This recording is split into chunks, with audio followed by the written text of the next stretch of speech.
often have you rolled out onto some horrific crash scene, bodies, anything? Did that happen often for you guys? Yeah, yeah. I mean, if I have any sort of PTSD, it's from the kids, that have died during the course of my career. I was on at Station 12 off Highway 21, and we responded to all the big crashes on 21 from Hilltop down. Um, there was one time when a drunk driving accident. It was just an awful scene. Um, the There was a woman and her child. They were outside screaming because the husband's still in the vehicle, and I had to get into the vehicle to check out the patient who he was in the passenger seat. And on the way in, I see his license on the floor, and it turned out to be a guy I went to high school with.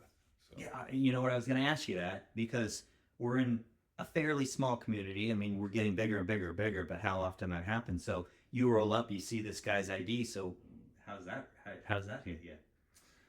yeah, it was because I mean, his wife is holding their new baby right outside the door, and she's screaming like, "Save my husband!" And I get in, and he snapped his neck, and he was dead. And I had to tell her, and it was, plus I knew the guy, his family, and yeah, that's one that always sticks with me. And um, some of them I just don't like to talk about. Yeah. So how often do you actually interact with people that you've known from like high school or friends or whatever else? Does that happen a lot? It's happened more often than I expect. Mm. Yeah, running to people I know, and I've been on friends. I've responded to houses where someone's having a massive heart attack, and it's my friend's dad, Mm. my friend's mom, grandma.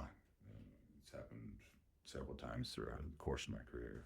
So Jim, how often when you go through those traumatic events, does what does the fire department offer you guys as far as traumatic events?